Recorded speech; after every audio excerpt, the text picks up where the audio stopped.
I have a lot of work cut out for me today. I need to get all of this in there, and I'm gonna do that all today. I'm gonna try to.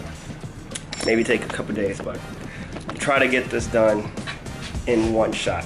The first thing I gotta do is what I mentioned before, is I need to take out the old adapter and replace it with the new one. This is the old one, and this is the new one. See the differences? New, old, old, new, old, new, new, old. These things are heavy. So my old one, this is for a rear automatic plate.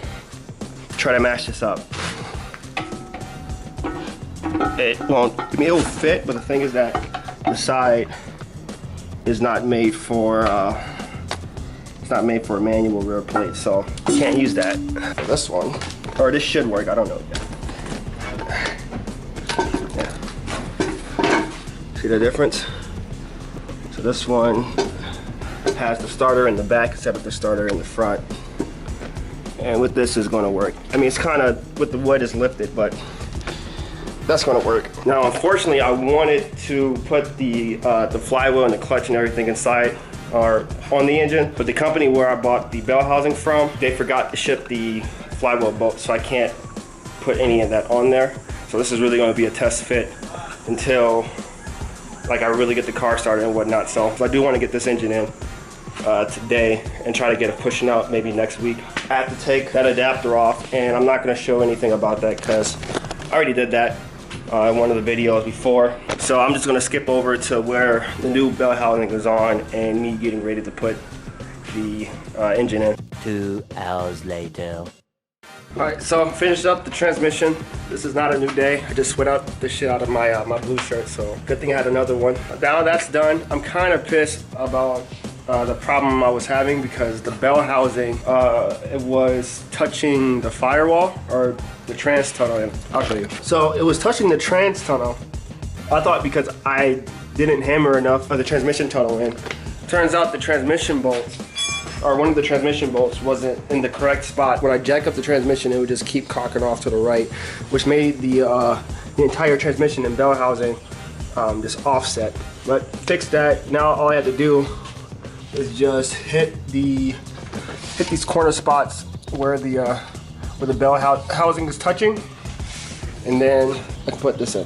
First I gotta do that. I gotta take the bell housing off, hammer it in, and then. So we're good to go. Transmission is properly in this time. Bell housing, all that stuff. Now we're just going to get this engine inside. But we don't have an engine hoist, and I don't want to show you how we're going to do it. So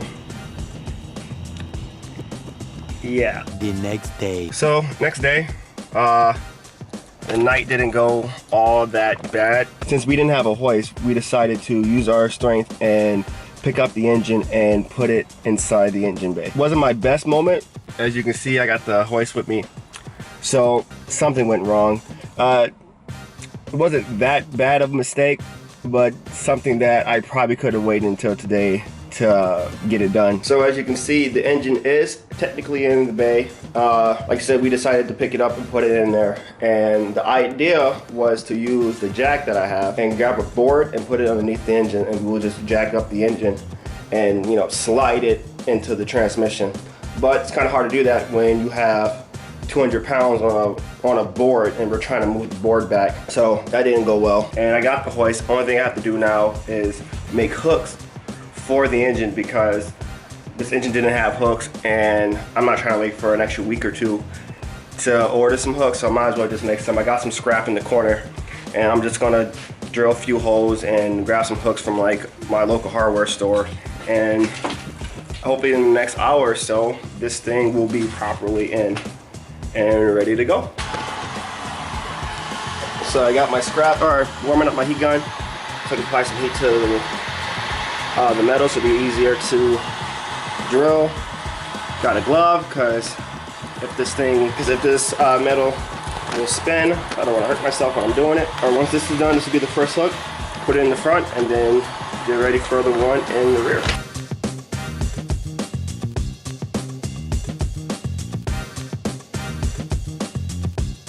Bracket and hooks are good to go.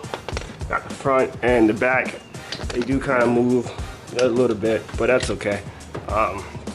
Once the engine gets up in the air, I probably won't move as much. But I gotta get the hoist out the car and set it up, and then take this back out. I gotta figure out what I did wrong and go from there. Engine hoist is set up. About to take engine out. Don't mind the excess rope. This is from a like the tie downs for roofs and whatnot, so it's gonna be a lot. And I mean a lot of excess stuff. So I was waiting for my boy to come here. He might get here as this thing gets up in the air, but I don't know yet. It's starting to get a little bit warmer, so I'm not gonna be sweating as much. But put this camera on the tripod, and I'm gonna take this thing out.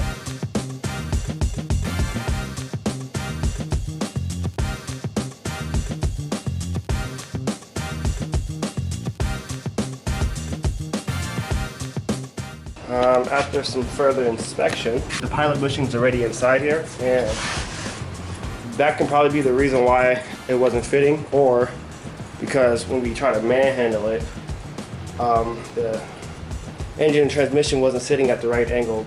So I'm gonna try it again. I do have this other bushing that came with the bell housing kit. I'm gonna try to attempt this one more time without putting that bushing in, and if it doesn't work, then I'm gonna swap out that bushing and put the new one in. Alright, I swear that this video is gonna get pretty lost because I've been jumping around from place to place. But engine's in the car, and it's pretty funny. So this is it. This is the first ever mounted kind of 13B REW inside of a S2000. I think I didn't get done with this until, I want to say 4 o'clock last night, and I've been at this since 12 p.m. to 4 a.m. All yesterday, to the point where I only ate breakfast. When you pan it out, it looks pretty damn good, and have a lot of room too. Don't mind where the bracket is sitting at, but I'm able to move this left and right if I wanted to. So I gotta move this off to the left when I get my engine bracket and when everything gets settled. But I test fit everything, not everything, but I test fit the 2 things that I needed to test fit, which was the alternator bracket and the intake manifold. As far as I know, I have clearance on the top and side to side. So the engine looks good, the transmission is bolted up correctly, and I don't have a flywheel installed and whatnot, but that's okay because I have to take this entire thing back out before the end of this year. Shout out to these metal hooks and these brackets that I made yesterday, because these came in the clutch. I was actually able to put the engine and the transmission bolted together, and these hooks or these brackets came in the clutch for me. I'm actually going to use these brackets or use this type of material to redo my oil cooler, because I don't got the same material. So I'm going to end up using something like this, because if this metal can hold up the engine and transmission, then that's going to hold up the oil cooler as well. But that's it for the video. I just got to spend some time cleaning up my garage because it is a mess, and I don't want to come back here the next time tripping over stuff. But you know, it's in, it's done. Nothing else to be done right now besides wait for my bracket to come in. That's gonna probably come in next week. I'm not gonna make a video about it because it's just gonna be someone welding it. But there might be a video next week. I don't know yet. There's a little bit of stuff that I might need to take care of before I actually get this thing rolled out. But if you don't see a car video next week, I might just make a gaming video of maybe League or Apex or something like that, because I've been getting really good in Apex, and you know, I've always been dope as shit at League, so.